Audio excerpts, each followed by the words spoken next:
안녕하세요. 부산부동산 스터디입니다. 광주 지역 브리핑 해드릴게요. 네, 울산과 광주가 가장 근래의 분위기가 좋기 때문에 가장 양호하다는 광역시 울산 편은 제가 오전에 다뤄봤고요. 오후에 광주 지역 제가 알려드리도록 할게요. 매매 가격 지수 변동률 매수 심리 보시겠습니다. 자, 부산이 보합인 상태에서 광주는 0.03의 상승. 이 광역시 중에서 가장 뒤늦게까지 상승하고 있는 지역. 네, 광주예요. 늦게 올라서 뒤늦게까지 상승한다. 부산이 만약에 먼저 올랐다, 그러면 먼저 떨어지는 형태. 부산이 이런 형태였다면요. 요런 형태는 아니고 요런 식으로 조정을 받는다면 광주는 뒤늦게 올라서 뒤늦게 떨어지는 요런 형태. 광주. 지역별로 차이가 있지만 예전에는 시간이 1년 반, 2년 이렇게도 길게 차이가 났는데 근래는 그 시간 차이가 많이 줄어들고 있는 모습입니다. 워낙 인터넷에 정보가 넘쳐나잖아요. 저도 이렇게 손쉽게 정보를 취합할 수 있는데 투자에 참여하시는 분들이라면 저보다 더 빠르게 아마 정보를 취합하시고 계실 거예요. 야, 광주 분위기 좋네. 광주로 한번 옮겨 타야지. 이렇게 생각하시는 분은 안 계시잖아요. 부산이 지금 뭔가 좀 지수상으로는 보합이지만 뭔가 조정을 받고 있네. 거래도 줄어들고 가격도 좀 떨어지는 것들의 비율이 높아지고 있네. 이렇게 느끼시잖아요. 지금 광주 간다면 부산에서 조정을 한번 받고 광주의 조정도 또 한번 받아야 되는 이런 형태. 가만히 있는 이만 못한 상태가 될 수도 있을 것 같습니다. 매수 심리 살짝 반등하는 듯한 모습을 보이지만 이 40 아래이기 때문에 모두 다 의미 있을 만한 수치는 아니에요. 매도 물량, 임대 물량 보시겠습니다. 광주 지역을 처음 보시는 분이라면 이야, 매물이 저렇게 폭발을 해, 난리가 났네 라고 느끼실지 모르지만 광주에 그동안 매물 취합하는 곳이 사랑방이라든가 그곳에서 취합을 하다가 네이버 부동산으로 매물이 본격적으로 이제 등재가 시작하면서 분위기는 바뀌어서 이렇게 매물이 급격하게 늘어나는 현상이 있었어요. 물론 그 이후에는 이제 찐으로 상승하는 구간을 거치기도 합니다.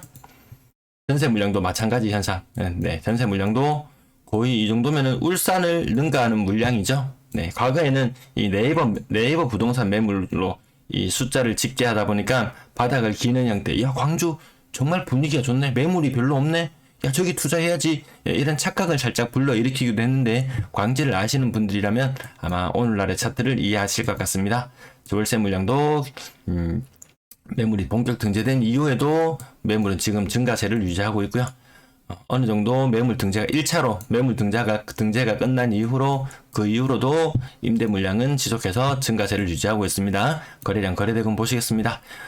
거래량 보시면 깜짝 놀랄 만큼이죠. 전년 동월에 육박할 만큼의 거래량이 살아나면서 시장 분위기가 살아나느냐? 근데 실제로 이 속사를 들여다보면은 하락 거래가 생각보다 훨씬 더 많은 비중을 차지하고 있어요. 근래의 강한 흐름을 보이는 지역들은 거래량도 좋다. 근래에 근데 더 약한 흐름을 보이는 지역은 거래 증가가 더 뜸해요.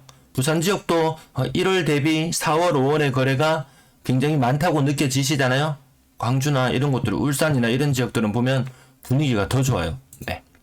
가격 부분 보시면 보합 정도 수준이고요. 간혹 가다가 한 20% 떨어지는 것도 보여요. 그리고 한 5% 정도 하락, 한 13% 정도 하락, 한 15% 하락, 보합 정도의 수준.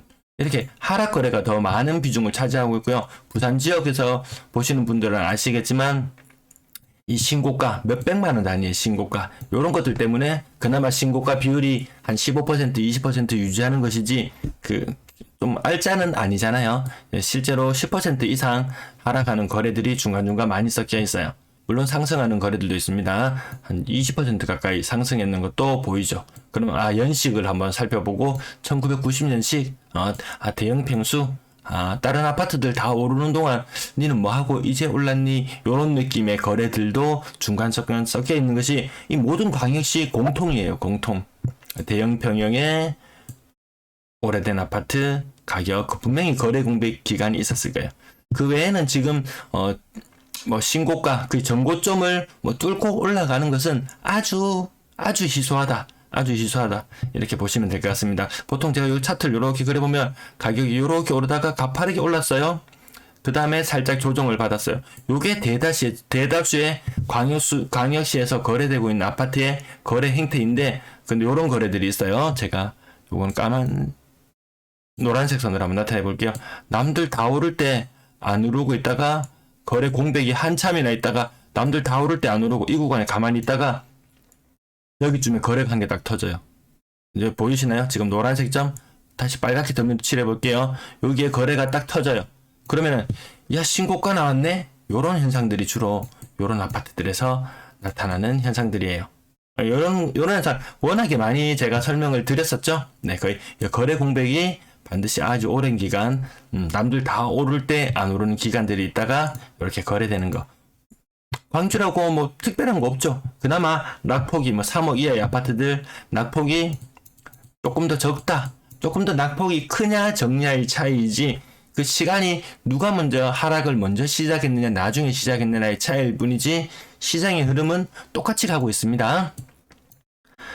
거래대금 보시면은 시장 규모 아까 거래대금이 한 3천억 4천억 한창 때에 비해서 한 4분의 1, 최고의 전성기에 비해서는 4분의 1 정도 수준, 그래도 전년 대비 양호한 거래량을 보이고 있는 것은 사실인 것 같습니다. 건당 거래대금 3월 4월 거래량이 늘어나면서 건당 거래대금이 조금 올라가긴 했지만 다시 이 내리막을 타고 있는 듯한 모습으로 보여져요. 가격대별 거래량 자체가 뭐 크게 확 치고 올라간 느낌 물론 한 번씩 있긴 하지만, 그렇다고 광주 지역 예년에 그냥 거래량 수준 거의 그 정도 수준까지 올라와 있는 상태입니다. 작년 11월에 거래 충격 여기 보이시나요? 예, 모든 광역시, 대구 빼고 모든 광역시에서 나타나요. 대구는 워낙 거래량이 많이 떨어졌기 때문에 이런 거래 충격, 거래 감소의 충격이 나타나진 않았지만 웬만한 지역, 서울을 포함하여 모든 지역에서 공통적으로 나타났던 현상입니다. 광주, 그나마 잘 나가는 광주도 피해가지는 못하고요. 3억 미만 거래 비중이 한참이나 떨어졌다가 지금 거래가 좀 많이 올라왔죠. 3억 미만이. 싼 아파트를 더 많이 찾는다. 혹은 다주택자가 여러 개를 들고 있다가 싼 것부터 던지기 시작한다. 이렇게 다양하게 해석해 볼 수 있어요. 6억 이상 거래량 양호했어요. 최근 근래까지 양호했어요. 이 작년에 엄청난 이 물량은 아니지만 그래도 거래량 예전에 비해서 양호한 수준.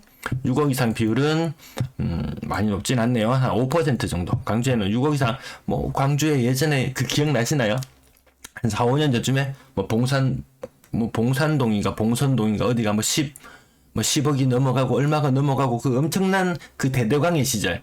부산은 약간 이 소외받았을 수도 있지만 그 대대광의 시절을 기억해 본다면 이 광주 지역 완전 고가 아파트가 많은 그런 모습은 아니죠. 그 군별 거래량 노란색이 10월달 이후에 11월달 요 하늘색 거래 충격이 있었는데 걔를 극복해버리고 올라갔지만 아직까지 거래 충격이 있기 전에 거래량까지는 이르기에는 좀 힘에 붙여 보이는 모습이에요. 분양권 거래량 모든 광역시 마찬가지예요.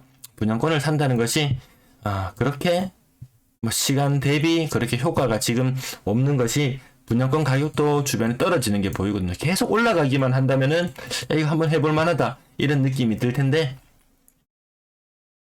그것도 약간 좀 위험 부담은 약간 있어 보이고요. 요 가격을 한번 보시면은 3억대 같은 국민 평형인데 3억대, 어떤 것은 6억대, 어떤 것은 9억대. 정말 이 다양한 이 한 도시 내에 있지만 이 입지나 이런 것에 따라서 가격 차이가 굉장히 많이 나는 것을 볼 수 있습니다. 광주 전세 거래량 예년 정도의 수준 보이고 있고요. 전세 가격 오르는 것도 있지만 떨어지는 것만 제가 억 단위로 떨어지는 것만 표시해 볼게요. 많지는 않아요. 예. 확실히 이 부산도 제가 동그라미를 더 많이 치게 되잖아요. 물론 요거는 지난 금요일 하루치 자료라서 좀 어느 정도 전체 시장을 보는데 한계는 있지만, 그래도 하루치 자료가 요렇게 하루치 자료만 보더라도 그 하루치 자료가 그 뭐 지난 평일들의 데이터와 크게 다르지 않아요. 이 동그라미 개수가 상대적으로 좀 적구나. 뒷페이지로 넘어오니까 또 거의 억 단위로 하락하는 것들 제법 많이 보이긴 하네요. 이게 높은 가격을 한 개 찍어버리면은 그 이후로 나머지들이 좀 이렇게 나타나는 현상도 있지만, 부산보다는 많이 떨어지는 현상도 없고, 그냥 전세가 이거 두 번째 페이지인데요. 벌써 2억짜리 이런 전세가 나와요.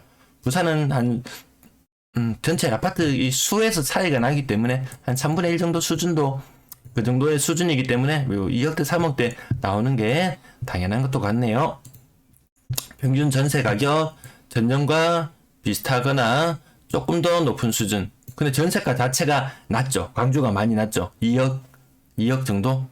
근데 그 재작년을 기억해 보시면 노란색 선을 보시면 평균 전세 가격이 2억도 안 되던 것이 가파르게 상승했다가 지금 그 상승분을 점점 반납하고 지금 아마 6월에 전세 가격은 전년 동월보다 전세 가격이 더 떨어질 것 같은 모습으로 나타나고 있어요. 아무튼 광주 지역 요 근래에 전세가가 많이 올랐어요. 그 부산도 마찬가지죠. 부산도 마찬가지입니다. 전세 가격대별 거래량 요거는 지나갈게요. 필요하신 분 잠깐 보시고 3억 미만 거래 비중이 80% 이상이다. 부산은 한 70% 정도 되죠. 울산은 한 75% 되나요? 4억 이상 거래량 뭔가 4월에 살짝 올라가긴 했지만 금리 때문에 많이 오르지는 못할 거예요. 이 차트를 보시면 4억 이상 거래 비중이 지속적으로 하락해 나가는 모습 볼 수 있습니다. 월세 거래량 예년보다 다른 광역시들은 그래도 월세 거래 비중이 요 위에 선을 그을 정도로 좀 더 많이 올라갔는데요. 월세 거래량이 특별히 늘지도 않았다. 광주 지역은 인구 유입이 특별히 많거나 이런 느낌도 들진 않습니다. 평균 월세 가격 작년 대비 너무 많이 올랐는데 이런 느낌이 들지만 타 광역시 대비는 낮은 모습이죠. 부산은 거의 55만원에서 60만원, 60만원 정도의 이 평균 월세 가격이라면 광주는 40만원대니까 확실히 싸긴 쌉니다. 그전에는 더 쌌는데 광주 지역 조금 올라갔어요. 근데 월세 가격이 올랐던 만큼 보증금은 조금 떨어지고, 근데 부산은 보증금도 올라가고 월세도 올라가고 이렇게 해서 세입자가 좀 더 많은 비용 부담을 지는 경우가 있는데, 근데 이 광주가 그 이전엔 더 일반적인 모습이었어요. 보증금이 좀 떨어지고 월세가 좀 올라가고 이렇게 해서 어느 정도 균형점이 잡혔는 걸로 보였는데, 부산에는 근래에는 그 흐름은 조금 무너진 것 같았어요. 광주 임대거래량 예년과 거의 비슷한 수준, 특별히 특별한 움직임이 보이지를 않아요. 네, 시청 감사합니다.